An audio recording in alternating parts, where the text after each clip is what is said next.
प्रजा के हित के लिए तेजस्वी जो महात्मा हैं, संत हैं, वह वेन के राजभवन में पहुंचे।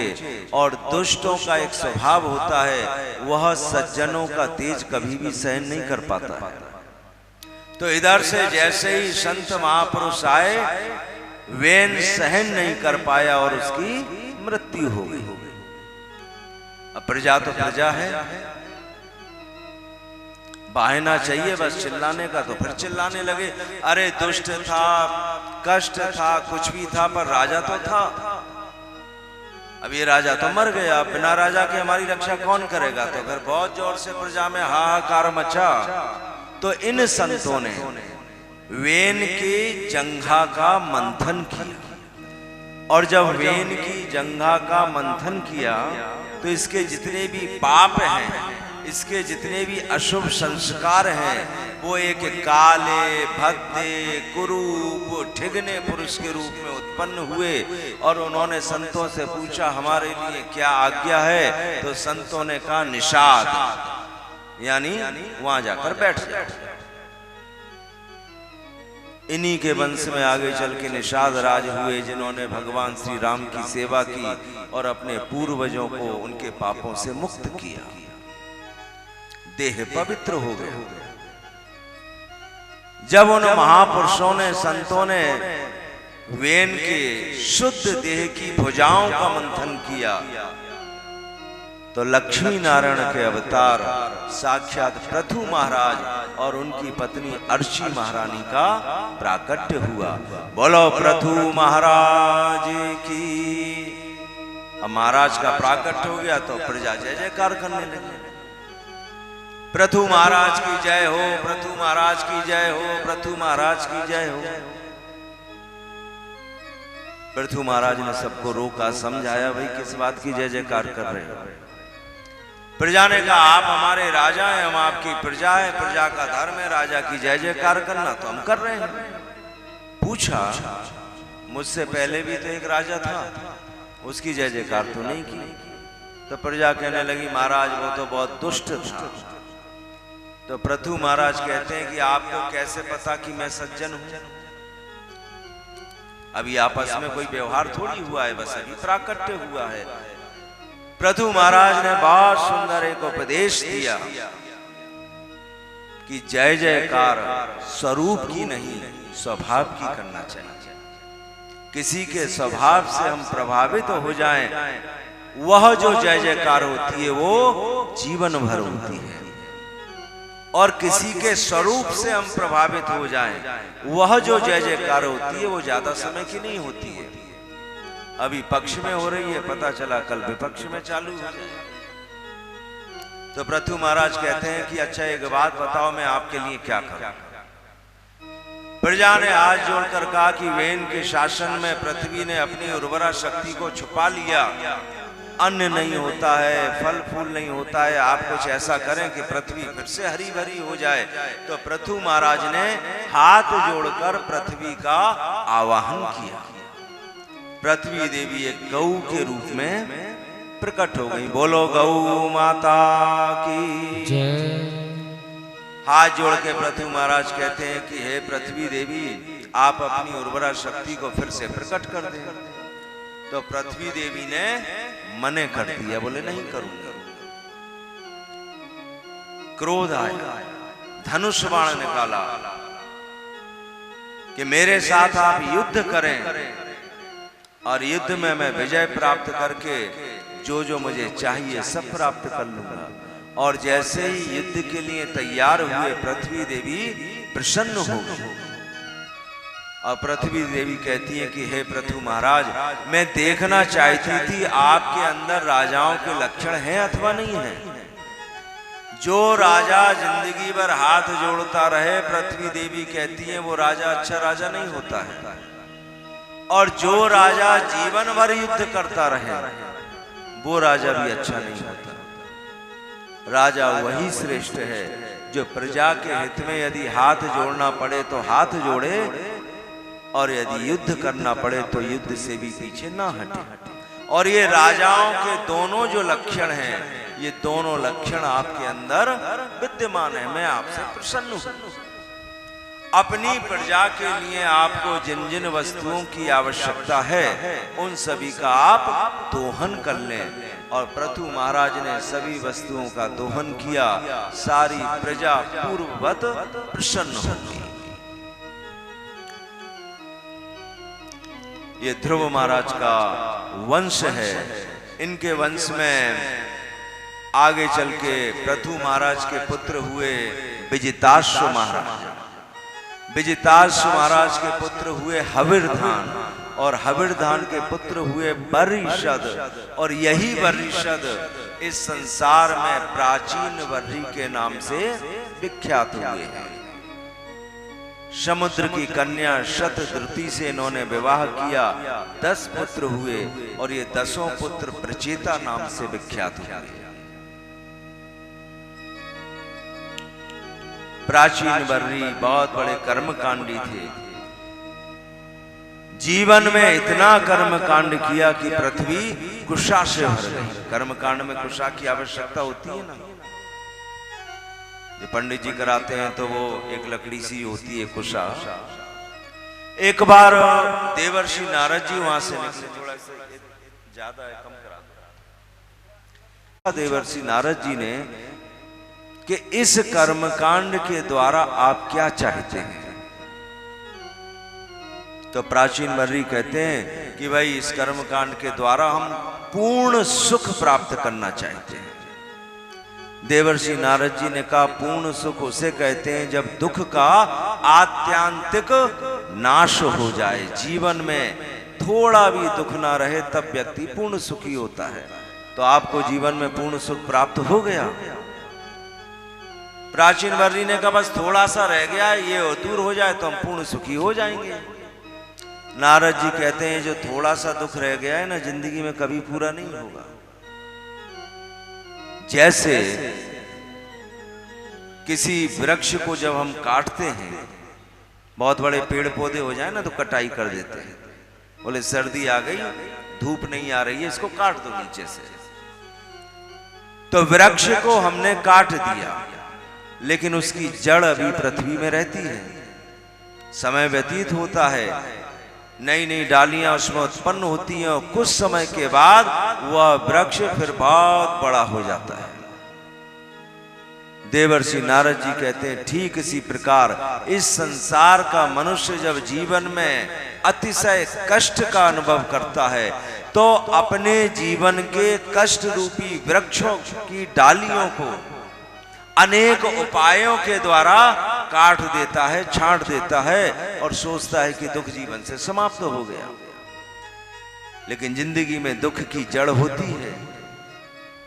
समय के अनुसार वो दुख का वृक्ष फिर से बड़ा हो जाता है और जीवन में दुख का अनुभव होने लगता है। लेकिन यदि कोई एक व्यक्ति किसी वृक्ष को काटता नहीं है, उसको खोद कर जड़ के सहित उखाड़ के फेंक दे तो फिर उसमें अंकुरण नहीं होता है। ठीक इसी प्रकार यदि किसी ने अपने जीवन में दुख रूपी वृक्ष का समूल विनाश किया है, जड़ के सहित दुख रूपी वृक्ष को उखाड़ के फेंक दिया है, तो नारद जी कहते हैं उस समय उसको जीवन में पूर्ण सुख की प्राप्ति होती है। इन्होंने पूछा इसका क्या उपाय है? इस प्रसंग में देवर्षि नारद जी ने केवल और केवल भगवान की विशुद्ध भक्ति का उपदेश दिया। संसार में कुछ भी हम कर लें, लेकिन जब तक भगवान की विशुद्ध भक्ति में संलग्न नहीं होते तब तक हमारे जीवन से जो दुखों का समूह है वह पूर्ण रूप से समाप्त नहीं होता। और जब तक दुख का आत्यांतिक नाश नहीं होता है तब तक पूर्ण सुख का अनुभव नहीं हो पाता है। और इस प्रसंग में पुरंजन नाम के एक राजा की कथा सुनाई, जो संक्षेप में हम प्रथम दिवस आपको सुना चुके थे। नारद जी के उपदेश से प्रभावित होकर प्राचीन वर्री जो कर्मकांडी थे, उन्होंने भगवान की विशुद्ध भक्ति का शुभारंभ किया और भगवान की कृपा से उनके जीवन में दुख का समूल विनाश हुआ। बोलो श्रीमद् भागवत महापुराण की। ये एक एक जो प्रसंग है, एक एक जो उपाख्यान है, उसमें अनेक प्रकार की उपासनाओं का वर्णन करने के पश्चात फिर अंत में केवल और केवल भगवान की विशुद्ध भक्ति, मिश्रित भक्ति नहीं, विशुद्ध भक्ति का ही उपदेश दिया गया है। श्रीमद् भागवत के अब पंचम स्कंद में श्री सुखदेव स्वामी राजा परीक्षित को स्वयंभू मनु और शत्रुपा महारानी के दूसरे पुत्र प्रियव्रत महाराज के वंश का वर्णन श्रवण कराते हैं। और जैसे ही श्री सुखदेव स्वामी ने कहा, हे राजा परीक्षित, मैं तुम्हें प्रियव्रत के वंश का वर्णन सुनाता हूं। हाथ जोड़कर राजा परीक्षित ने गुरुदेव के चरणों में प्रणाम किया और प्रणाम करते हुए कहते हैं, गुरुदेव ये बात मेरी समझ में नहीं आई। प्रियव्रतो भागवत आत्मा रामः कथम मुने गृहे रमते यन्मूलः कर्म बंधः पराभव। श्री परीक्षित जी महाराज कहते हैं, गुरुदेव मैंने सुना है, किसी से कहो भाई थोड़ी भगवान की भक्ति कर लो, भजन कर लो, कीर्तन कर लो, कथा सुन लो, तो एक ही उत्तर मिलता है कि मन तो बहुत करता है। क्या बताएं, संसार में इतने प्रपंच हैं, इतनी व्यस्तता है, समय ही नहीं मिलता है। देखो निकालेंगे बाद में समय। लगभग हर मनुष्य यही जवाब देता है, करेंगे, मन करता है, पर संसार है, फंसे हुए हैं, घर गृहस्थी है, व्यापार है, इतना बड़ा व्यवहार है, पता ही नहीं चलता समय कब निकल जाता है। तो यहां श्री परीक्षित जी महाराज का प्रश्न है कि प्रियव्रत महाराज भगवान के परम भक्त, और हे गुरुदेव आप कहते हो मैं उनके वंश का वर्णन सुनाता हूं, तो वंश उसका होगा जो गृहस्थाश्रम में हो, पत्नी है, बच्चे हैं, फिर समाज है, परिवार है, पालन पोषण के लिए व्यापार है। तो घर गृहस्थी में रहने वाला व्यक्ति इतना समय कहां से ले आएगा कि वो भगवान का परम भक्त हो जाए और भगवान की विशुद्ध भक्ति में संलग्न हो। ये दोनों बातें एक साथ परीक्षित जी महाराज कहते हैं मेरी समझ में नहीं आती। श्री सुखदेव स्वामी ने पूछा तो आपकी समझ में क्या आता है? तो परीक्षित जी महाराज कहते हैं मेरी समझ में तो ये आता है, भगवान का भजन करना है, भगवान की कृपा प्राप्त करना है, भगवान की शरण प्राप्त करना है, घर गृहस्थी छोड़ो, काम व्यापार छोड़ो, परिवार छोड़ो और वन में चले जाओ, जंगल में चले जाओ, एकांत में रहो, तब संभव है। श्री सुखदेव स्वामी कहते हैं परीक्षित तुम्हारा सोचना ठीक नहीं है। बाण मुक्तम भगवत उत्तम श्लोकस्य अन्वन्ति, तुम्हारा ये विचार ठीक नहीं है, क्योंकि भगवान का संबंध हम किस आश्रम में हैं इससे नहीं होता है। हम ब्रह्मचर्य आश्रम में हैं कि हम गृहस्थ आश्रम में हैं कि हम वानप्रस्थ आश्रम में हैं या हम संन्यास आश्रम में हैं। घर गृहस्थी में रहेंगे समय नहीं मिलेगा भगवान के लिए, जंगल में एकांत में रहेंगे खूब समय मिलेगा। इन सब का संबंध श्री सुखदेव स्वामी बिल्कुल स्पष्ट रूप से कहते हैं भगवान की भक्ति का इनसे कोई लेना देना नहीं। भगवान की भक्ति का संबंध हम किस आश्रम में हैं उससे नहीं, भगवान की भक्ति का संबंध हमारा मन कहां लगा हुआ है उससे होता है। यदि एक मनुष्य भगवान की भक्ति करने के लिए सब कुछ छोड़कर और वन में और एकांत में निवास करे, लेकिन उसका मन संसार में फंसा हुआ है, तो वह एकांत में रहने वाला भी भगवान की भक्ति नहीं कर पाएगा। और जितना बड़ा घर, जितना बड़ा परिवार, जितना बड़ा समाज छोड़ के वो भागा था भगवान की भक्ति करने, उससे बड़ा घर, उससे बड़ा समाज, उससे बड़ा परिवार वो जंगल में स्थापित कर लेता है। और यदि कोई घर गृहस्थी में रहने वाला मनुष्य उसका मन भगवान में लगता है तो वो 24 घंटे संसार में व्यस्त रहे फिर भी वह अपने मन के द्वारा भगवान की भक्ति में सफल हो जाता है। भगवान की भक्ति का संबंध शरीर से नहीं, भगवान की भक्ति का संबंध मन से होता है कि हमारा मन कहां लगा हुआ है। इस संसार में जो मनुष्य इंद्रियों के वशीभूत हैं, कितना भी एकांत में निवास कर लें, वह अपनी साधना और उपासना में सफल नहीं हो पाते हैं। और एक ऐसा व्यक्ति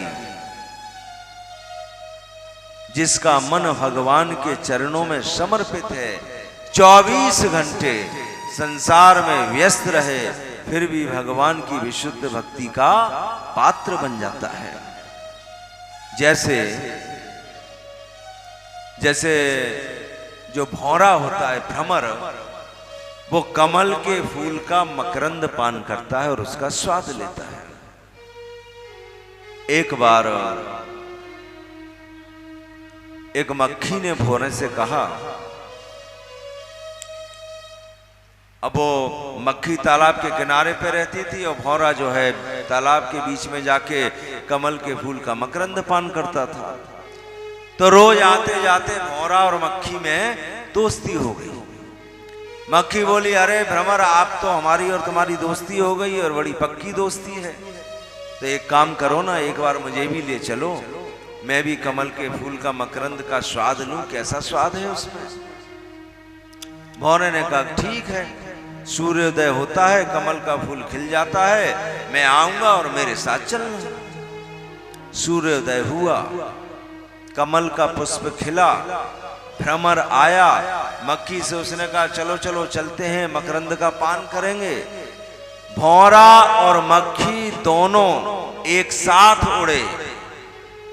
भौरे का लक्ष्य कमल का मकरंद है, इसलिए वो तालाब के किनारे की सारी गंदगी को पार करता करता कमल के फूल के ऊपर जाकर बैठ गया।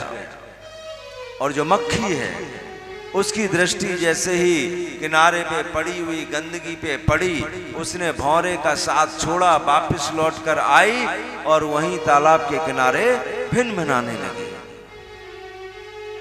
श्री सुखदेव स्वामी कहते हैं, राजा परीक्षित, जिसका मन, जिसके जीवन का उद्देश्य, जिसका लक्ष्य केवल भगवान के चरणारविंद हैं, अथवा इस संसार में जिस मनुष्य ने अपने मन रूपी भ्रमर को भगवान के चरण कमल रूपी कमल का मकरंद का रस पान करा दिया, एक बार भगवान के चरण कमलों का मकरंद जिसने पान कर लिया, ये संसार के जितने भी विषय भोग हैं उसको आकर्षित नहीं कर पाते हैं।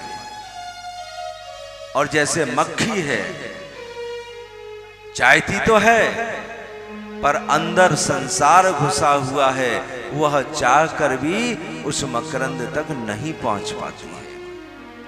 बहुत विस्तार से इस प्रसंग को सुनाते हुए निर्णय किया कि भगवान का संबंध मन से है, शरीर से नहीं है।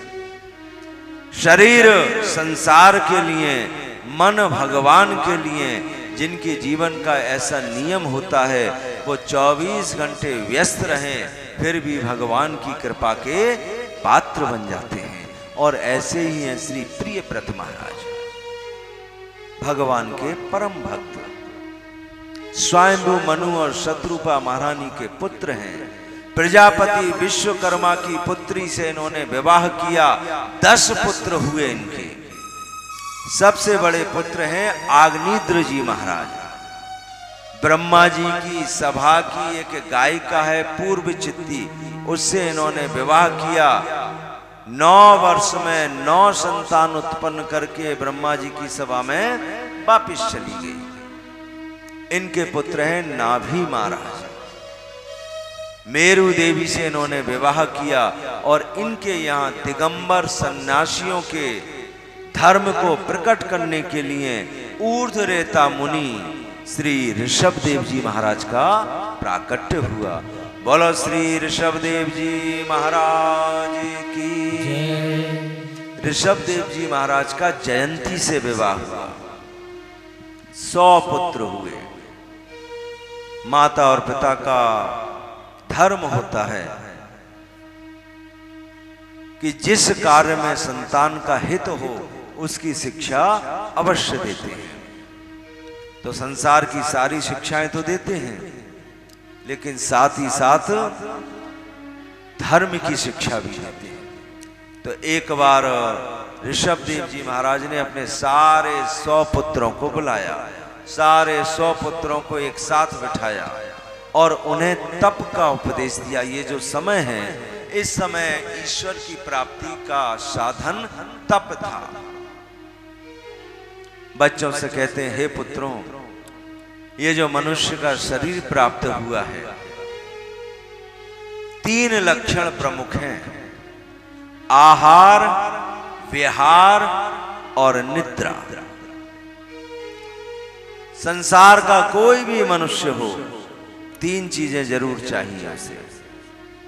पहली चीज आहार, बढ़िया बढ़िया भोजन बने, खूब स्वाद लेकर भोजन प्रसाद पाऊं। दूसरा विहार, विहार कहते हैं सारी कामनाओं की पूर्ति अथवा सारी कामनाओं की पूर्ति के साथ में जीवन का सुख साधन। और तीसरा है निद्रा, बढ़िया आराम से रात में 7-8 घंटे सो जाऊं। तो आहार, विहार और निद्रा, ये 3 जैविक धर्म हैं और संसार में हर मनुष्य को इनकी आवश्यकता है। और वास्तव में यदि देखा जाए तो सारी जिंदगी जो भी हम करते हैं वो ये 3 वस्तुओं की प्राप्ति के लिए ही करते हैं। जिंदगी भर बढ़िया से बढ़िया भोजन करूं, आहार हो, सारा जीवन घूमूं फिरूं, कामनाओं की पूर्ति हो, और रात में बढ़िया सो जाऊं। तो सोने के लिए भी जो कमरा बनाते हैं बहुत सुंदर बनाते हैं, बढ़िया नींद आए। तो यहां पूछा ऋषभदेव जी महाराज ने अपने पुत्रों से कि ये जो आहार, विहार और निद्रा है, ऐसा मत समझना कि आज मनुष्य बने हो तो ये 3 सुख तुमको प्राप्त हो रहे हैं। ये जो जीवात्मा है, जो 84 लाख योनियों में घूमती रहती है, कभी जलचर बनती है, कभी थलचर बनती है, कभी नभचर बनती है, कभी मनुष्य है। इन 84 लाख योनियों में 4 लाख बार मनुष्य का शरीर प्राप्त होता है हमको। बाकी बची 80 लाख, उसमें पशु बन गए, पक्षी बन गए, वृक्ष बन गए, वनस्पति बन गए, कीड़े मकोड़े बन गए, पता नहीं क्या क्या बनते रहते हैं। जीवात्मा का परिमाण उतना ही है, वो घटता बढ़ता नहीं है। चेंटी के अंदर भी उतना है और हाथी के भी अंदर उतना ही है। और यह जीवात्मा कर्मों के अनुसार जो 84 लाख योनियों में घूमती रहती है, ऋषभदेव जी महाराज कहते हैं हर योनि में आहार, विहार और निद्रा का स्वाद प्राप्त होता है। और सबसे बड़ी विशेष बात, हर योनि में स्वाद एक समान है, स्वाद में अंतर नहीं है। किसी कुत्ते को, किसी सूअर को यदि हम गंदगी और विष्ठा खाते हुए देखें तो हम नाक मुंह सिकोड़ लेते हैं, लेकिन उसके उस योनि का वह भोजन है, उसको उसी में स्वाद मिलता है। जैसे हम लोग बहुत बढ़िया लड्डू कचौड़ी सेब सकल पारे खाते हैं, बढ़िया चाट पकौड़ी खाते हैं, स्वाद मिलता है हमको, उस योनि का वो भोजन है, उनको स्वाद मिलता है। गंदी नाली का जो कीड़ा है उस नाली में ही मस्त रहता है। हम बहुत सुसज्जित भवन में रहते हैं, उसमें आनंद लेते हैं। गंदी नाली के कीड़े को कभी किसी लकड़ी से निकाल के प्यार से उससे बात करें, अरे कहाँ गंदगी में रहते हो, चलो तुम्हें बढ़िया स्नान कराता हूं और सुंदर कमरे में रखता हूं, वहां आराम से रहो। कुछ देर बाद हम देखेंगे उसको वहां अच्छा नहीं लगेगा, वो धीरे धीरे धीरे धीरे रेंगता रेंगता उसी नाली में कूद जाएगा, उसको वही स्वाद मिल रहा है। तो 84 लाख योनियों में आहार विहार और निद्रा का जो स्वाद है, ऋषभदेव जी महाराज कहते हैं स्वाद में जरा भी अंतर नहीं है। तो है पुत्रों, पता नहीं कितनी योनियां भोग ली, कितनी आगे प्राप्त होंगी, तो इस मनुष्य जीवन को प्राप्त करके यदि ये 3 बातें हमने प्राप्त कर भी ली तो कौन सी विशेष उपलब्धि प्राप्त करनी, ये तो हम प्राप्त करते हुए आए हैं। और इस जीवन में कुछ ऐसा नहीं किया कि मोक्ष प्राप्त हो जाए, तो आगे जो योनियां मिलेंगी उसमें भी आहार विहार और निद्रा मिलेगी। इसलिए तप करो और तप के द्वारा मोक्ष की उपलब्धि करो। साथ ही साथ ऋषभदेव जी महाराज कहते हैं मनुष्य यदि अपने जीवन का सूक्ष्म चिंतन करे तो उसे पता चलेगा कि उसने अपने जीवन में जिस वस्तु को सुख समझा, परिश्रम के द्वारा उस वस्तु को प्राप्त किया, कालांतर में भविष्य में वह वस्तु ही उसके एक नए दुख का कारण बन जाती है। संसार में हमारा स्वभाव है वस्तुओं को इकट्ठा करना, प्रकृति का स्वभाव है वस्तुओं को नष्ट करना। हम सुख का साधन समझ के वस्तुओं की प्राप्ति करते हैं और प्रकृति हमारे जीवन से उन वस्तुओं को नष्ट करती जाती है। तो जिस वस्तु को हमने सुख समझ के प्राप्त किया वही वस्तु हमारे जीवन से जब चली जाती है तो एक नए दुख का कारण बनती है। बहुत सुंदर उपदेश किया ऋषभदेव जी महाराज ने। 100 में से 81 पुत्र कहते हैं पिताजी ठीक है हम कर्मकांडी बन जाएंगे और कर्मकांड के द्वारा मोक्ष को प्राप्त करेंगे। इस समय तक पृथ्वी 9 भागों में बंट चुकी है। 9 पुत्र पृथ्वी के 9 भागों के अधिपति हो गए, राजा हो गए। 9 पुत्र सन्यासी हो गए जो आगे चल के संसार में नव योगीश्वरों के नाम से विख्यात हुए हैं। बचे एक भगवान के परम भक्त हुए श्री भरत जी महाराज। अपनी वंश परंपरा के अनुसार भरत जी महाराज को जो भी धन संपत्ति वैभव प्राप्त हुआ था अपने पुत्रों में उन्होंने बराबर बराबर मात्रा में बांट दिया और उसको बांटकर एक नदी के किनारे हाथ में माला झोली लेकर भगवान के भजन में संलग्न हो गए। उद्देश्य है मोक्ष की प्राप्ति। मोक्ष के निकट भी पहुंच गए। लेकिन एक बार एक घटना घटी। भरत जी महाराज भगवान के भजन में संलग्न थे।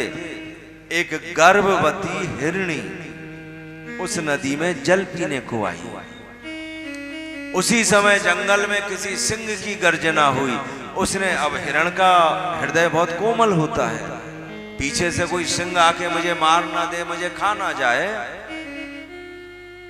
नदी में उसने छलांग लगा दी। तीव्र गति से तैरने लगी।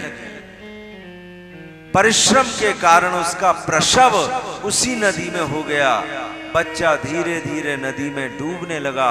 हिरणी जो है नदी को पार करके जंगल में भागी। सिंह की गर्जना का भय, प्रसव वेदना,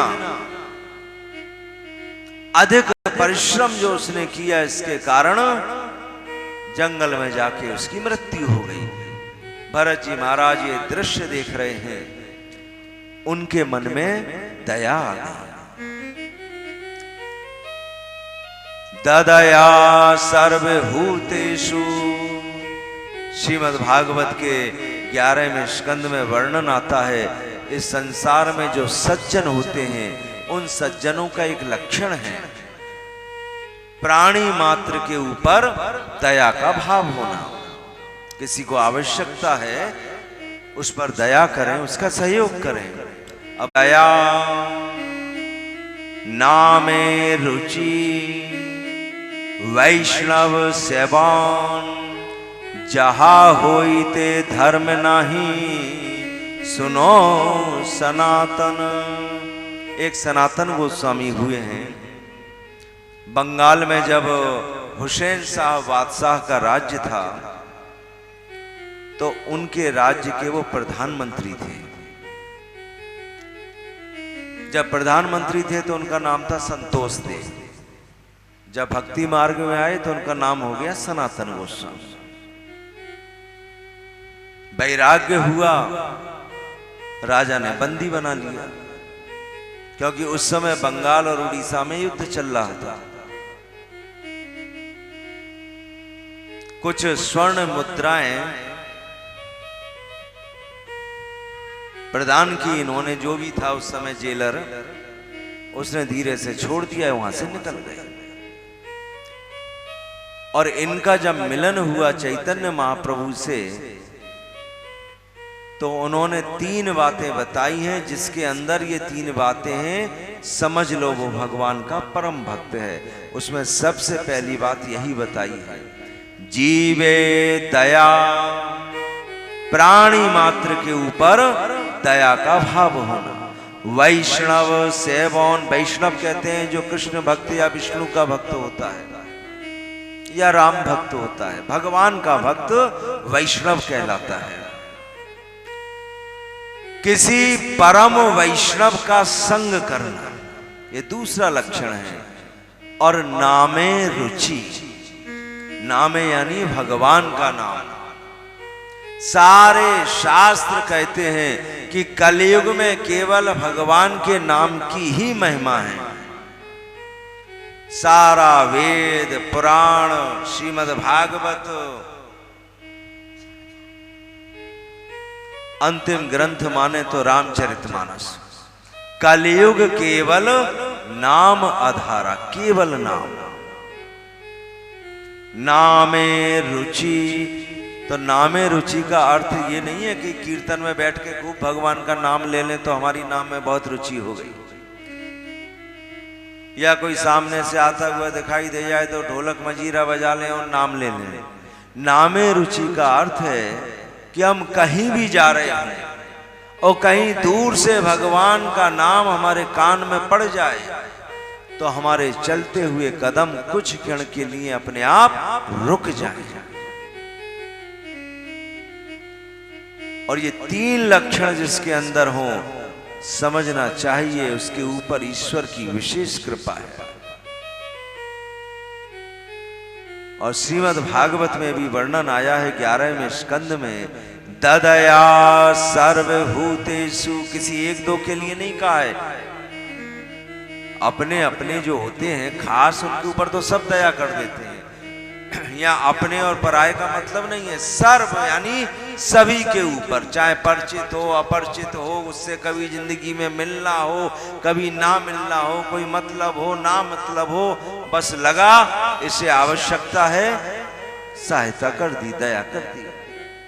तो दया सज्जनों का, महापुरुषों का, भगवान के भक्तों का एक विशेष लक्षण है। भरत जी महाराज हाथ में माला झोली लेके भजन कर रहे हैं, उस बच्चे को डूबते हुए देखा, मन में विचार आया कि इसकी जो मैया है वो तो जंगल में कहीं जाके मर गई और मैं यहाँ भजन करता रहा तो ये बच्चा डूब के मर जाएगा।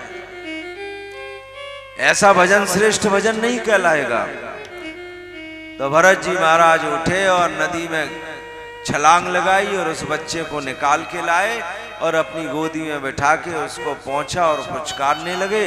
जंगल में जाके कोमल कोमल कुछ घास ले आए, अपनी कुटिया पे ले गए। थोड़ी देर बाद जब उस बच्चे ने घास खाई तो भरत जी महाराज प्रसन्न हो गए। कोमल कोमल पत्ते लेकर आए, उसकी शैया बनाई, उस पे सुलाते हैं। रात में 2-4 बार जाग के देखते हैं कि इसको नींद आ रही है कि नहीं आ रही है। बच्चा बड़ा हुआ, घुमाने ले जाते हैं, आपस में बातचीत करते हैं, थोड़ा सा बच्चा कुछ जवाब दे दे तो प्रसन्न हो जाएं। और भरत जी महाराज को पता ही नहीं चला कि दया जो सर्वश्रेष्ठ भाव है भगवान की भक्ति के अंतर्गत, वह कब आसक्ति में परिवर्तित हो गया, और आसक्ति भगवान की कृपा में सबसे बड़ा बाधक है। भरत जी महाराज की दया आसक्ति में परिवर्तित हो गई और उनके जीवन का ऐसा क्रम हो गया कि ये बच्चा नहीं तो मैं नहीं। 24 घंटे उसी के पीछे लगे रहे, भजन पाठ पूजा सब छूट गया। इति कृतानुसंग आसन शयनाटन स्थानाशनादिषु सह मृग जहुना स्नेहा नुबद्ध हृदय आशीत। हृदय आसक्त हो गया उस बच्चे में। सारा क्रम उस बच्चे के साथ है, साथ सोते हैं, साथ उठते हैं, साथ घूमते हैं, साथ खाते हैं, साथ ही साथ बात करते हैं। एक बार क्या हुआ कि उनकी कुटिया के पास से हिरणों का एक झुंड निकला। अब देखो कितनी विचित्र बात है। भरत जी महाराज की आसक्ति है उस बच्चे में, लेकिन उस बच्चे को आसक्ति नहीं है भरत जी महाराज। और जैसे ही उसने एक बार देखा कि मेरी जाति की और मेरे जैसे हिरणों का झुंड निकल रहा है, तो उसने एक छलांग लगाई और छलांग लगा के हिरणों के झुंड में मिलके जंगल में चला गया। भरत जी महाराज कुटिया में वापिस आए, देखा बच्चा नहीं है। घबरा गए, कहीं ऐसा ना हो कि जंगल में चला जाए, रास्ता भटक जाए, कहीं ऐसा ना हो कोई हिंसक जीव जंतु इसको मार दे। सारे जंगल में उस बच्चे को ढूंढने लगे और उस बच्चे को ढूंढते ही ढूंढते भरत जी महाराज की मृत्यु हो गई। मोक्ष के अधिकारी, भगवान के परम भक्त, परम साधक, परम उपासक एक हिरण के बच्चे में आसक्ति के कारण मोक्ष को प्राप्त नहीं हुए, अपितु दूसरे जन्म में हिरण की योनि, पशु योनि प्राप्त हुई। मृत्यु के समय हम जिसका चिंतन करते हैं, दूसरी योनि हमको उसी की प्राप्त होती है। और उतना ही यह सिद्धांत सत्य है कि जब मृत्यु होती है तो संसार की जितनी भी उपलब्धियां हैं वो सारी की सारी छूट जाती हैं, लेकिन एक मनुष्य अपने जीवन में जितनी साधना करता है, जितनी उपासना करता है, जितना दान करता है, वह मृत्यु के बाद भी समाप्त नहीं होता है। और मृत्यु क्या, प्रलय भी हो जाए और प्रलय के बाद जब पुनः सृष्टि होती है, अपने पूर्व जन्म की उपासना और दान और व्रत को लेकर वह शरीर धारण करता है और दूसरे जन्म में वहां से आगे की प्रक्रिया प्रारंभ होती है। बहुत सारी कथाएं इस संदर्भ में। देवर्षि नारद जी ने जब अपना पूर्व चरित्र श्रवण कराया व्यास जी महाराज को, तो देवर्षि नारद जी कहते हैं कि हे व्यास जी, पिछले जन्म में मैं एक दासी का पुत्र था। मेरी मैया लोगों के घरों में जाके काम किया करती थी। जब मेरी माताई की कोई स्थिति नहीं थी तो मेरी क्या स्थिति होगी। चातुर्मास आया, कुछ संत आए, मैया ने सोचा कि बच्चे को भी काम मिल जाए तो संतों की सेवा में लगा दिया। मैंने बहुत सावधान होकर उन संतों की सेवा की। बाल सुलभ चपलता नहीं थी। जो जो मुझे उन संतों ने काम दिए, चाहे उनके पूजा के पात्र धोना हो, चाहे उनकी पूजा की सामग्री लाना हो, चाहे जिस स्थान पर वो रहते हैं उसकी सफाई करना हो, चाहे उनके वस्त्र धोना हो, जो भी काम मिला पूर्ण सावधानी से किया। और जब इस शरीर से मैंने उनकी सेवा की तो उस सेवा के द्वारा मेरे जितने भी पाप हैं वो सारे के सारे पाप धीरे धीरे नष्ट होने लगे। शरीर के द्वारा पाप होता है और शरीर के द्वारा जब हम सेवा करते हैं तो पापों का क्षय हो जाता है। और नारद जी कहते हैं जब मेरे पाप क्षय हो गए तो वो सायंकाल बैठ के जो भगवान का कथा और कीर्तन करते थे उसमें मेरा मन लगने लगा। जब तक जिंदगी में पाप अधिक मात्रा में होते हैं, कितना भी प्रयास कर लें, भगवत कथा में मन नहीं लगता है। और जब पुण्य अधिक मात्रा में होते हैं, कोई कितना भी रोकने का प्रयास करे, रोक नहीं पाता है। संतों ने एक मंत्र दिया, भाई इसका जप करना तुम्हें भगवान का दर्शन होगा। नारद जी ने सारा जीवन जप किया, बुढ़ापा आ गया, लेकिन भगवान का दर्शन नहीं हुआ। तब आकाशवाणी हुई, अगले जन्म में होगा। देवर्षि नारद जी कहते हैं, मैंने पूछा ये जिंदगी तो सारी माला फेरते फेरते निकल गई और आकाशवाणी कह रही है अगले जन्म में होगा, तो अगले जन्म में फिर शुरू करो माला। कहते हैं नहीं नहीं, भगवत दर्शन करने के लिए जितना भजन करना था वो हो गया। मृत्यु के बाद ये नष्ट नहीं होगा, इसका फल अगले जीवन में अपने आप प्राप्त हो जाएगा। और इस चरित्र के द्वारा ये सिद्ध हुआ कि एक व्यक्ति अपने जीवन में जितना भजन साधन करता है वह मृत्यु में भी नष्ट नहीं होता है। और एक राजा नृक की कथा आती है, जीवन भर उन्होंने दान किया और उसका फल मिला। दूसरे जन्म में एक गिरगिट की योनि को वो प्राप्त हुए थे। साक्षात द्वारकानाथ श्री कृष्ण के हाथों का स्पर्श प्राप्त हुआ है।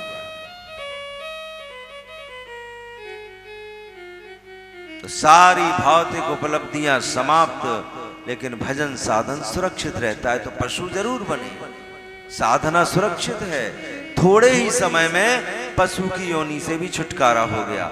और तीसरे जन्म में भरत जी महाराज एक ब्राह्मण कुल में उत्पन्न हुए। और जब इस कुल में उत्पन्न हुए तो उन्होंने विचार किया, भाई इस दुनिया में कोई भी नहीं कह सकता कि आसक्ति कहां हो जाए।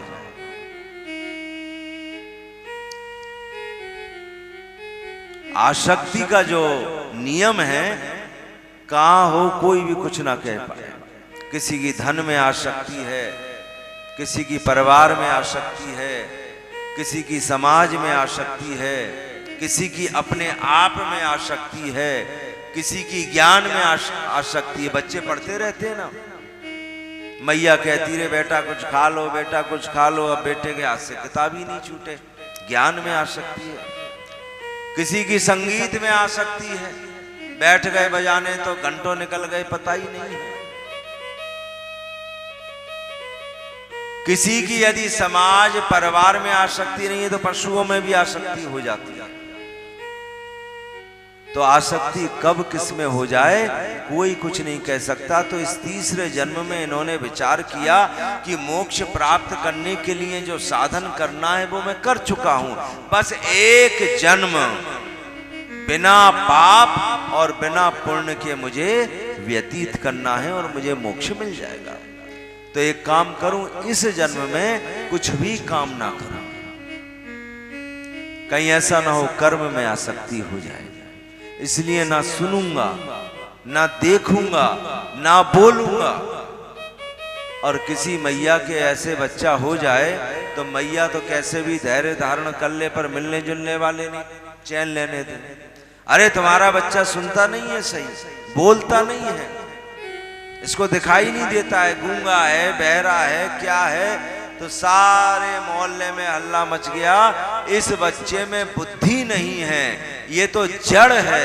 तो तीसरे जन्म में इनका नाम पड़ा जड़ भरत जी महाराज। बोलो श्री जड़ भरत जी महाराज की। जड़ भरत जी महाराज स्नान भी नहीं करते थे। इनके मन में विचार आया कि मेरे अंदर जो साधना का तेज है,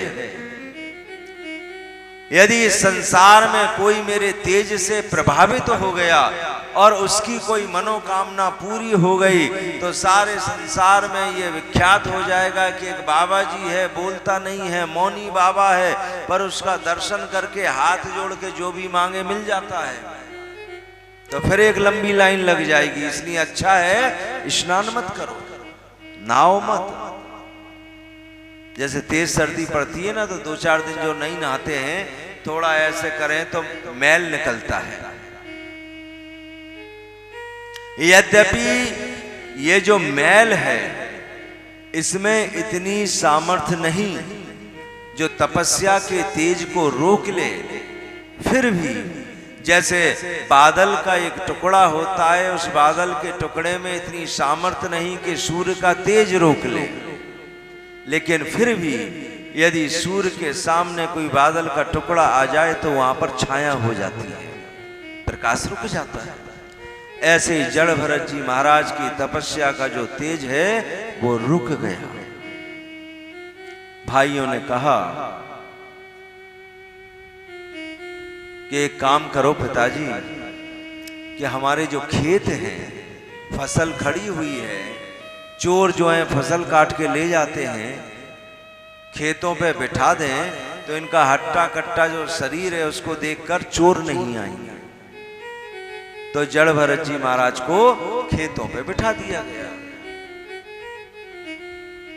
और जहां इनके खेत थे वहीं पास में एक भद्रकाली देवी का मंदिर था। जंगल से कुछ डाकू, कुछ लुटेरे एक पशु को बांध के लाए कि हम भद्रकाली देवी की को बलि देंगे, देवी प्रसन्न हो जाएगी, हमारी शक्ति बढ़ेगी। लेकिन जब बलि का समय आया तो वो पशु भाग गया। तो डाकुओं के सरदार ने कहा जो मिले उसे पकड़ लाओ। तो जब लुटेरे गए पकड़ने के लिए तो सामने जड़ भरत जी महाराज दिख गए, बड़े प्रसन्न हुए, बोले हमारा सरदार जिसको पकड़ के लाया था वो पशु तो सूखा सा था, ये बहुत अट्टे कट्टे हैं, इनकी बलि देंगे तो देवी और ज्यादा प्रसन्न हो जाएगी। जड़ भरत जी महाराज को जैसे ही पकड़ के लाने लगे, श्री सुखदेव स्वामी कहते हैं कि जड़ भरत जी महाराज ने विरोध नहीं किया, खड़ा किया तो खड़े हो गए, चलने को कहा तो चल दिए। और जब भद्रकाली देवी के मंदिर में पहुंचे, आज जड़ भरत जी महाराज को स्नान कराया गया, आज जड़ भरत जी महाराज का श्रृंगार हुआ। और जैसे ही डाकुओं के सरदार ने भद्रकाली देवी की मूर्ति के सामने जड़ भरत जी महाराज को लिटाया और डाकुओं के सरदार ने तलवार उठाई इनका वध करने के लिए, पाषाण विग्रह, वह जो पत्थर की मूर्ति थी भद्रकाली देवी की, आज भद्रकाली देवी को सहन नहीं हुआ कि एक परम कृष्ण भक्त, एक मोक्ष का अधिकारी, उसका वध मेरे सामने हो। क्रोध में आकर वो पाषाण विग्रह विदीर्ण हुआ, भद्रकाली देवी की मूर्ति फटती है। और जब पालकी हिले तो अंदर जो राजा रहुगण बैठे हैं, कभी इधर गिर जाएं कभी उधर गिर जाएं, अब राजा तो राजा है, क्रोध आ गया। क्रोध में आके अंदर से ही राजा रहुगण कहने लगे कौन है,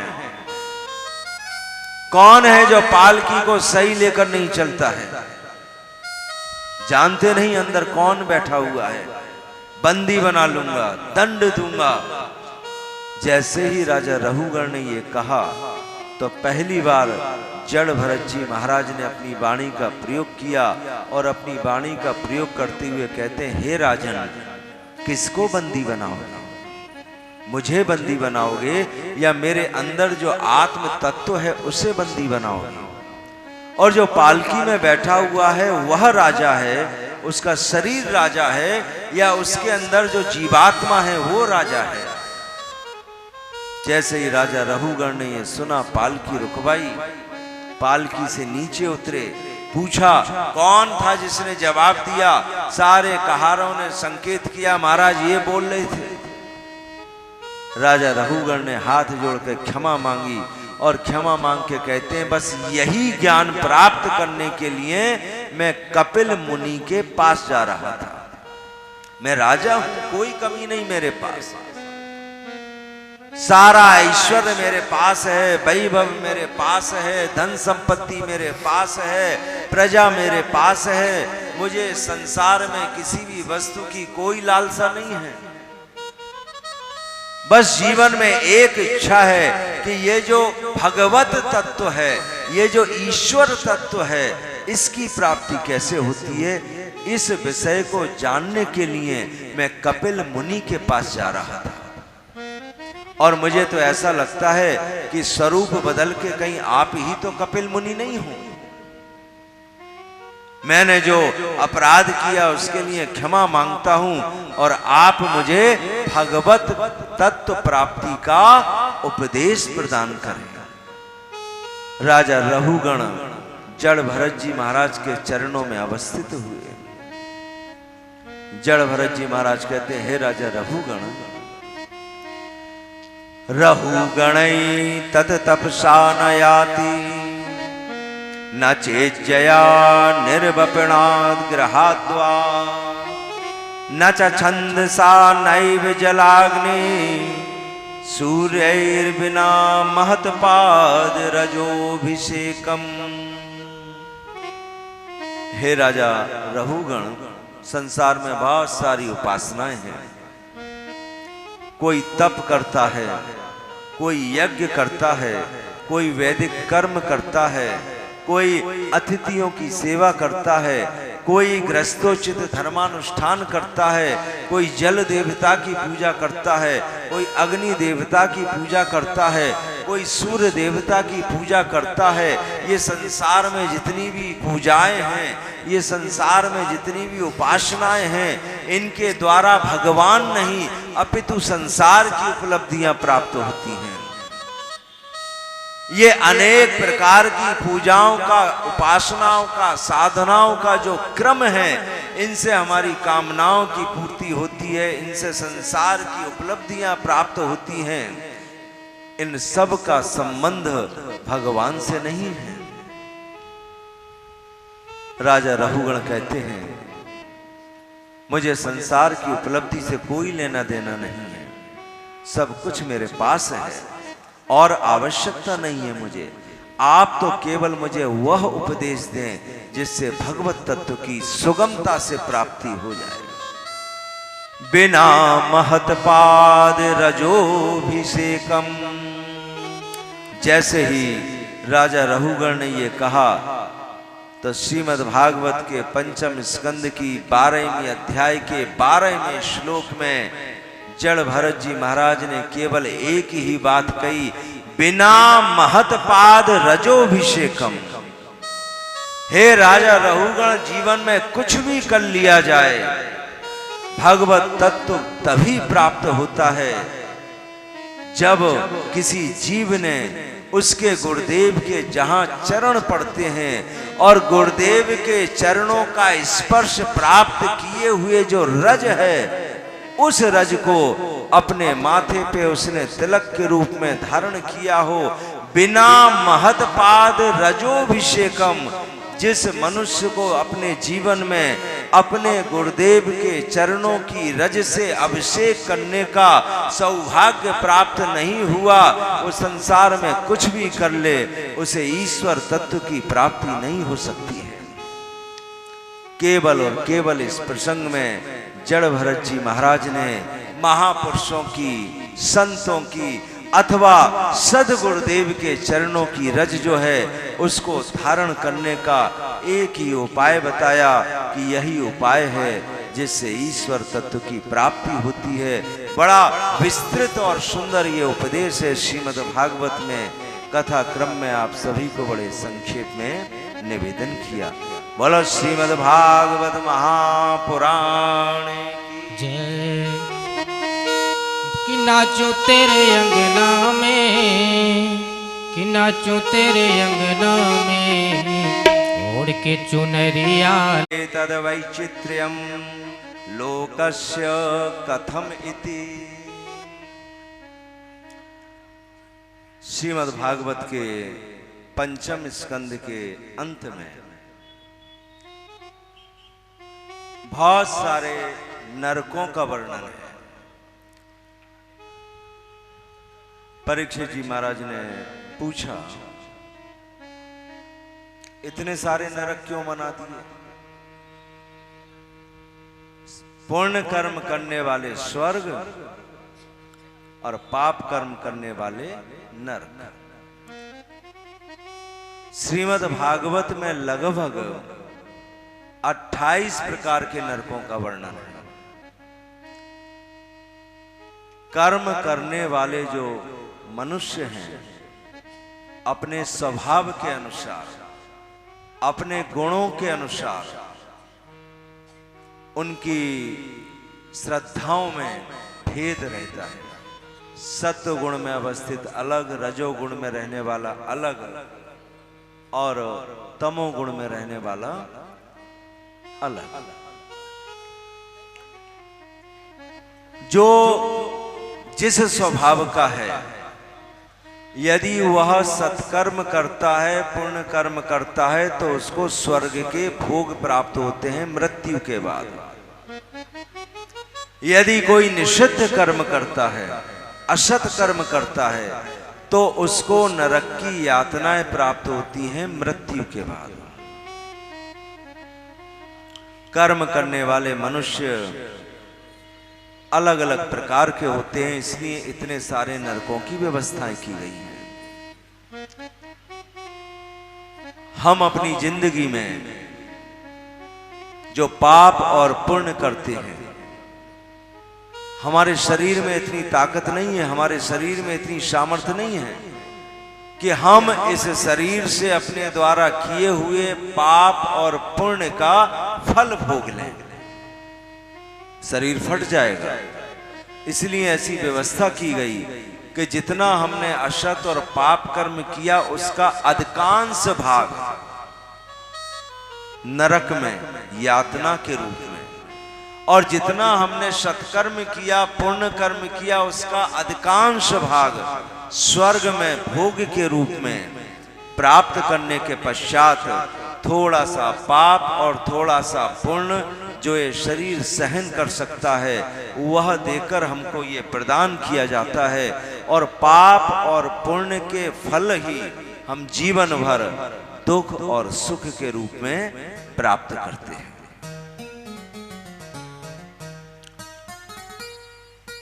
कोई पृथ्वी पे बहुत सुखी हो तो कह देते हैं ना भाई यही स्वर्ग है। कोई बहुत कष्ट भोग रहा हो तो कह देते हैं यही नरक है। तो स्वर्ग और नरक यहां नहीं है, ये केवल नमूना है।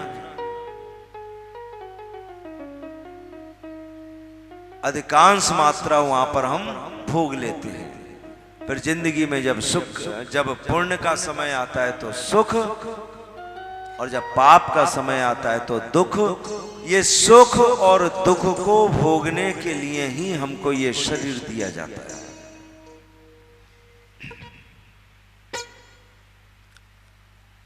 श्री सुखदेव स्वामी स्वर्ग के विषय में तो सब जानते ही हैं, बढ़िया ठाठ बाट है वहां तो। लेकिन जितना ऐसा नहीं है कि स्वर्ग उस जगह का नाम है जहां हम अपने पुण्य कर्मों के अनुसार जाते हैं, पर हमेशा नहीं रहते हैं। पुण्य धीरे धीरे नष्ट हुए और हमको फिर पृथ्वी पर फेंक दिया जाता है। ऐसे समझ लो,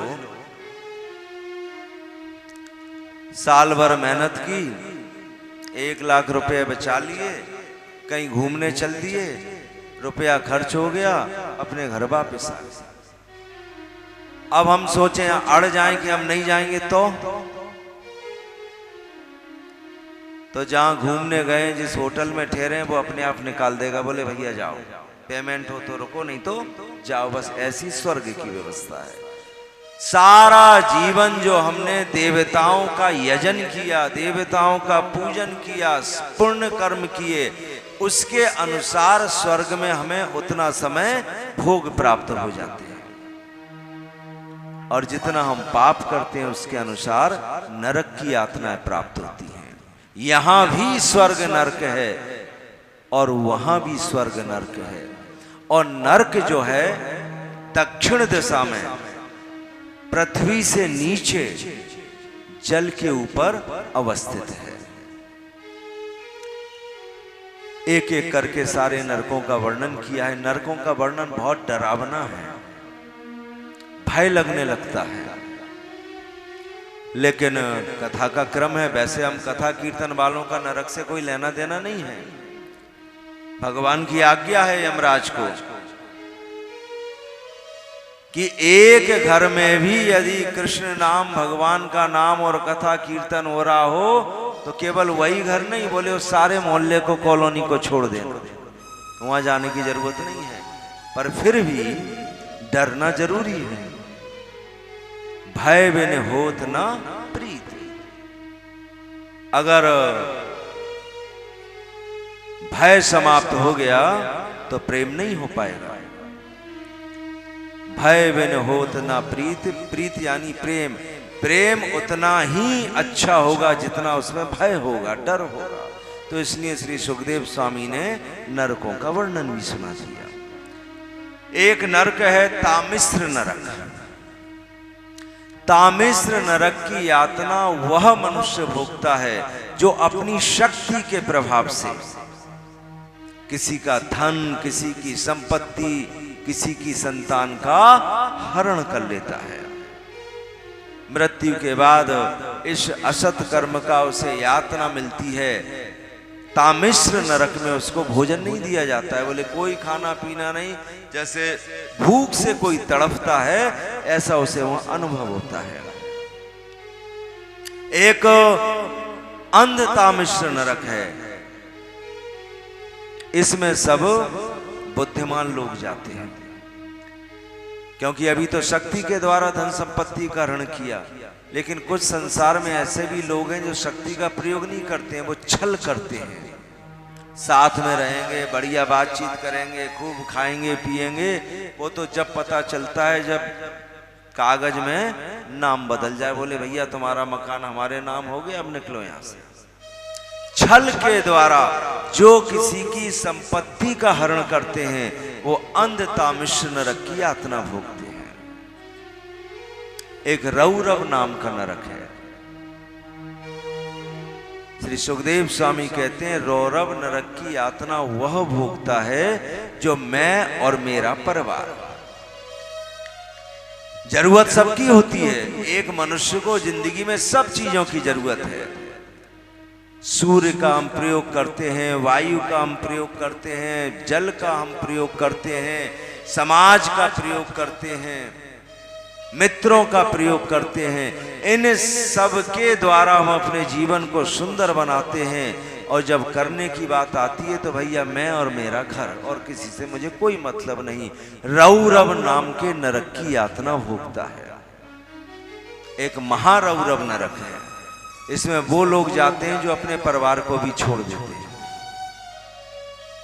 संसार में देखने को मिलता है ना, बहुत सारी माताएं, बहुत सारे बच्चे और घरों में काम करते हैं और कहते हैं भैया कमाते तो बहुत हैं पर रात में खाली जेब घर लौटते हैं। घर चलाने के लिए काम करना पड़ रहा है। जितना दिन भर कमाया, आपने खाया पिया और घर आ गए, बच्चे मारे मारे फिरे। महारौरव नरक की यातना भोगते हैं। यहां एक रूरू नाम का सर्प के समान जंतु होता है। वो कई चीजों में फोटो छपी रहती है ना ड्रैगन की, ऐसे ही एक ड्रैगन होता है। वहां पे धीरे धीरे काटता रहता है, जीव तड़पता रहता है, फिर स्वस्थ हो, फिर काट लिया, फिर बेहोश हो गया। एक कुंभी पाक नरक है जिसमें वर्णन आता है कि खौलते हुए पानी में और तेल में डाल दिया जाता है।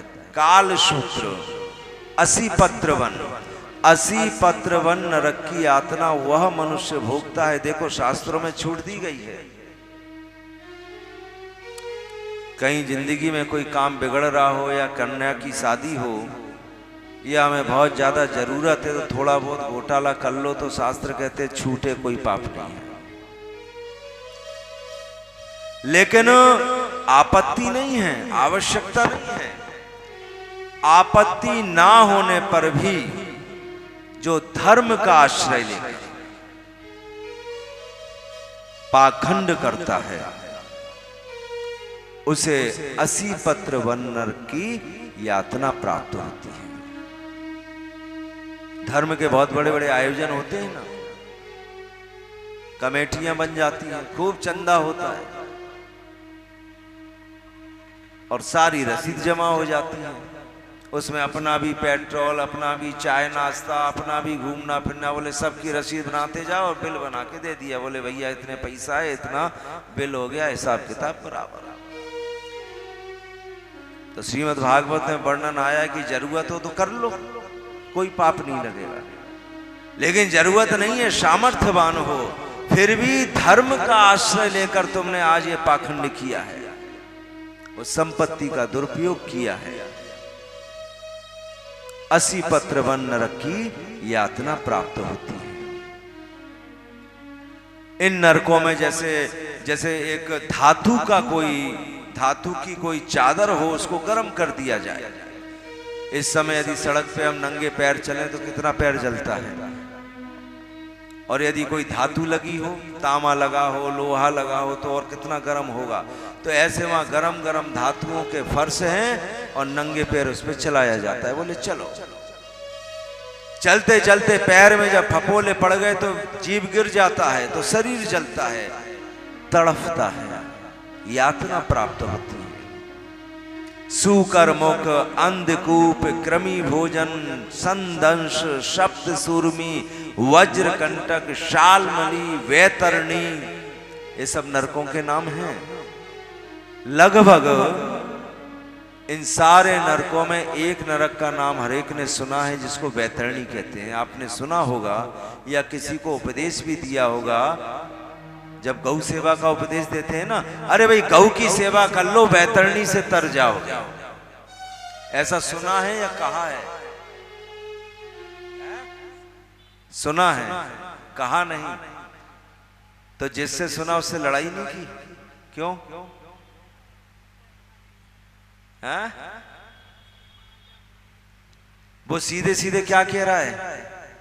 गौ सेवा कर लो, बैतरणी से तर जाओगे। इसका मतलब क्या है? तुम नरक जाने लायक हो। बैतरणी नरक का नाम है, वो तो पता नहीं है किसी को। लोग सोचते हैं कोई बहुत बढ़िया जगह है, वहां पहुंच जाएंगे तो चलो भैया इसने कहा तो कर लो। लेकिन यदि किसी को पता हो कि बैतरणी एक नरक का नाम है, तो वहीं लड़ाई शुरू हो जाएगी। बैतरणी हटा दो और नरक का नाम ले लो, तो बोले ये काम कर लो नरक से बच जाओगे, तो लड़ाई नहीं होगी। क्या हम तुम्हें नरक में जाने वाले दिखते हैं क्या?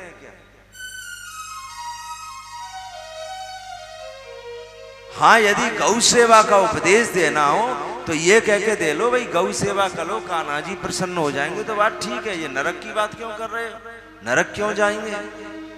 तो वैतरणी एक नरक है, ये बैतरणी एक नदी है जिसमें खून, मांस, मवाद, ये जो फोड़े फुंसी हो जाते हैं ना, इससे मवाद आती है। मवाद, हड्डियां, जितनी भी दुनिया की गंदगी है, उस गंदगी से भरी हुई एक नदी होती है। इस नदी में पटक दिया जाता है। एक यमदूत इधर बैठा है, एक यमदूत उधर बैठा है। जैसे ही हम उसको पार करते हैं, उसने उठाया इधर फेंक दिया, इधर पार किए उसने फेंक दिया। लेकिन जो गौ सेवा कर चुका है किसी भी प्रकार, वह गौ उस वैतरणी से उस जीव को निकाल लाती है। इसलिए एक कहावत बन गई कि गौ सेवा कर लो, वैतरणी से तर जाओ, और हम खुश हो जाते हैं। तो आगे से कोई कहे तो कह देना हमको मालूम है बैतरणी नरक का नाम है, और हमसे ये मत कहो हम नरक जाएंगे। भगवान प्रसन्न हो जाए ऐसा कह लो, ये बात ठीक है। और इस वैतरणी नरक में सारे बड़े बड़े लोग जाते हैं। श्रेष्ठ कुल में जो उत्पन्न हुए हैं, जिन्होंने संसार की बहुत बड़ी बड़ी उपलब्धियां प्राप्त कर रखी हैं, जो इस संसार में बहुत ऊंचाई पे बैठे हुए हैं, जिस ऊंचाई पे इस संसार में जो व्यक्ति बैठा हुआ है, उस पद के अनुसार यदि वह व्यवहार नहीं करता है तो उसे बैतरणी नरक की यातना प्राप्त होती है। कभी कभी हम किसी को देखकर कहते हैं ना, अरे कितने बड़े घर के बच्चे हो और ऐसा काम करते हो, कितना सुंदर तुम्हारा कुल है, परिवार है, तुम्हें ये करना शोभा नहीं देता है। तो जो अपने कुल के अनुसार, परिवार के अनुसार मर्यादा का पालन नहीं करता है, उसे वैतरणी नामक नरक की यातना प्राप्त होती है। अलग अलग नरकों में अलग अलग प्रकार की यातनाएं हैं। सूकर मुख, अंधकूप, कृमि भोजन, संदंश, सप्त सूर्मी, वज्र कंटक, शालमली, बैतरणी, पूयोद, प्राणरोध, विषसन, लाला भक्ष, सार मेयादन, अवीची, अयपान, ये 21 प्रकार के नरक और 7 और विशेष श्री सुखदेव जी महाराज ने बताए। ख्यार कर्दम, रख्यो गण भोजन, शूल प्रोत, दंड शूक, अवट निरोधन, पर्यावर्तन और सूची मुख। कुल मिला के श्रीमद् भागवत में ये 28 प्रकार के नरक बताए गए हैं।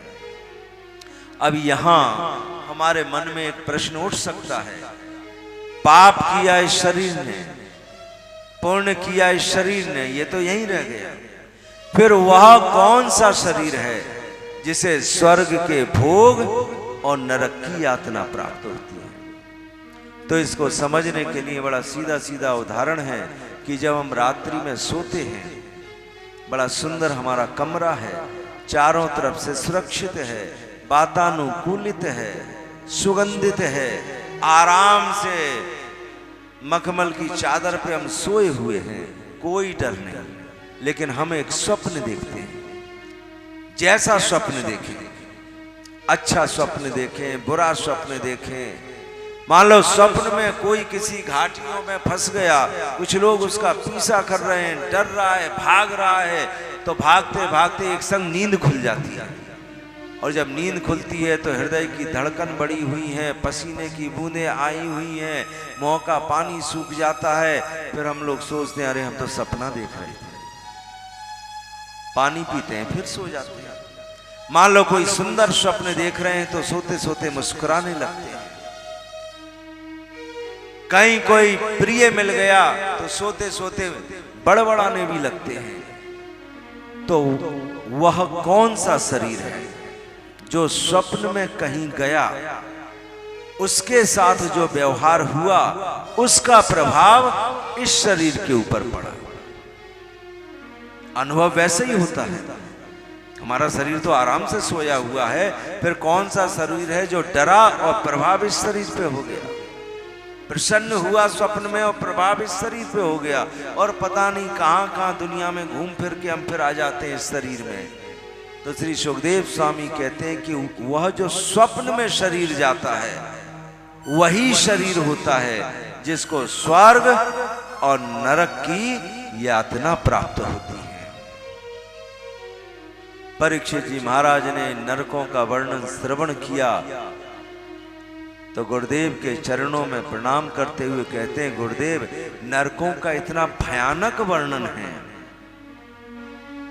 एक पुराण होता है ना, गरुण पुराण, उसको सुनाया जाता है। पंडित जी कभी सुना रहे हो तो देखना बड़ी बड़ी डरावनी बातें आती हैं उसमें, लेकिन वास्तव में गरुण पुराण जो है वह जिंदगी को सुंदर बनाने वाला पुराण है। यदि एक बार कोई अच्छी तरह गरुण पुराण पढ़ ले, उसकी जिंदगी के लगभग सारी मुश्किलें अपने आप दूर हो जाती हैं। जन्म से लेके मृत्यु तक का उसमें वर्णन है। कैसी हमारी दिनचर्या हो, किस मौसम में क्या खाएं, कब उठें, कब सोएं, सारी बीमारियों के इलाज हैं उसमें। सर्दी हो जाए तो ये करो, खांसी हो जाए तो ये करो, बुखार हो जाए तो ये करो। तो वो जो सारा जीवन दर्शन है उसको नहीं सुनाया जाता है। फिर उसमें एक क्रम प्रारंभ होता है, मृत्यु के बाद जीवात्मा कहां जाती है। तो हम लोग डर जाते हैं, नरक से भी डर जाते हैं और गरुण पुराण से भी डर जाते हैं। लेकिन वास्तव में किसी को बहुत सुंदर जीवन जीना हो तो एक बार गरुण पुराण पढ़ लो, किसी से कुछ भी पूछने की जरूरत नहीं। जितनी भी जिंदगी के प्रश्न हैं और जितनी भी जिंदगी की उलझने हैं वो उसको जितना पढ़ते जाएंगे सुलझती जाएंगे। अब जो नरकों का वर्णन आता है और उसमें जो यातनाएं दी जाती हैं उससे डर लगने लगता है, अच्छे अच्छे लोग कांप जाते हैं। तो परीक्षित जी महाराज ने गुरुदेव के चरणों में निवेदन किया अधुनेह महाभागा। संसार में लगभग सभी अपराधी हैं। इस संसार में ऐसा कोई नहीं जिसने थोड़ा भी पाप ना किया हो, चाहे स्वार्थवश किया हो, चाहे अनजाने में किया हो, चाहे लोभवश जानबूझ के किया हो। कहीं ना कहीं मनुष्य अज्ञानी है। ईश्वर के 6 लक्षण आपने श्रवण किए, उसमें एक लक्षण होता है पूर्ण ज्ञान केवल भगवान को प्राप्त है। हम सब संसार के जितने भी जीव हैं ये अज्ञानी हैं, और अज्ञानी मनुष्य जब संसार में कर्म करता है तो उससे गलती हो ही जाती है, पाप हो ही जाता है, असत कर्म हो ही जाता है। और लगभग कहीं ना कहीं सभी मनुष्य अपराधी हैं। ऐसा कोई नहीं जो किसी भी पाप से बच पाया हो। तो परीक्षित जी महाराज पूछते हैं, गुरुदेव तो सबको नरक की यातना भोगनी पड़ेगी? नरक बहुत कठिन है, भयानक है, भयंकर है, डरावना है। कोई ऐसा उपाय कि अपराध हो जाए, गलती हो जाए, पाप हो जाए, आगे से नहीं करेंगे, ऐसा कोई प्रयास करे, लेकिन जो हो गया उसके कारण उसको नरक की यातना ना भोगना पड़े, ऐसा कोई उपाय हो तो आप कृपा करके श्रवण कराएं। गुरुदेव श्री सुखदेव स्वामी कहते हैं, परीक्षित पुराणों में और शास्त्रों में पापों के अनुसार प्रायश्चित बताए हुए हैं। जिसने जैसा अपराध किया वैसा प्रायश्चित कर ले तो पाप से मुक्त हो जाएगा, और जब पाप से मुक्त हो जाएगा तो उसको नरक की यातना नहीं भोगनी पड़ेगी। परीक्षित जी महाराज कहते हैं, गुरुदेव जो शास्त्रों में पापों के अनुसार प्रायश्चित बताए गए हैं, संभव नहीं हर मनुष्य कर सके। किसी प्रायश्चित में लिखा हुआ है भूमि दान करो। अब यदि कोई स्वयं किराए के मकान में रहता हो तो भूमि दान कैसे करेगा? किसी में लिखा है रत्न दान करो, किसी में लिखा है स्वर्ण दान करो। नहीं है सामर्थ्य, कैसे किया जाएगा? किसी में लिखा है यज्ञ करो, परिक्रमा करो, शरीर में ताकत नहीं है तो कैसे करेगा? किसी में लिखा है बड़े बड़े स्तोत्रों का पाठ करो, यदि शिक्षा नहीं है, ज्ञान नहीं है तो कैसे करेगा? बिना शिक्षा के यदि स्तोत्रों का पाठ होगा तो प्रायश्चित पूर्ण नहीं हो पाएगा। कोई निर्धन है और यदि वह प्रायश्चित के लिए दान करेगा तो पूर्ण रूप से नहीं हो पाएगा। स्वास्थ्य उसका ठीक नहीं है, यज्ञ करेगा तो उसमें भी पूर्णता नहीं हो पाएगी। और यज्ञों का तो बड़ा विस्तृत वर्णन है। यज्ञों के क्रम में वर्णन आता है कि जो यजमान हैं, यज्ञ के जितने भी पात्र होते हैं, यज्ञ के जितने भी बर्तन होते हैं, वो सब स्वर्ण के बने हुए होते हैं। और यज्ञ करने के बाद यजमान उन सभी स्वर्ण पात्रों को वहीं छोड़ के आ जाता है। हर एक की सामर्थ्य थोड़ी है यज्ञ करने, फिर तो प्रायश्चित नहीं हो पाएगा। गुरुदेव श्री सुखदेव स्वामी कहते हैं कि देखो दोनों प्रकार के मार्ग हैं। मनुष्य स्वतंत्र है किस मार्ग का पालन करे। या तो पुराणों के अनुसार जो प्रायश्चित की व्यवस्था बताई गई है वैसा कर लो, और नहीं तो एक प्रायश्चित ऐसा भी है कि संसार में किसी भी प्रकार का पाप हो, संसार में किसी भी प्रकार का अपराध हो, और संसार का हर मनुष्य उसको कर सकता है, चाहे शक्तिशाली है चाहे शक्तिहीन है, चाहे ज्ञानी है अथवा अज्ञानी है, चाहे धनवान है अथवा निर्धन है, चाहे प्रतिष्ठित है अथवा निकृष्ट है। संसार का हर व्यक्ति उस प्रायश्चित को कर सकता है। और उस प्रायश्चित की विशेषता है कि प्रायश्चित एक है और सारे पापों का समूल नाश हो जाता है।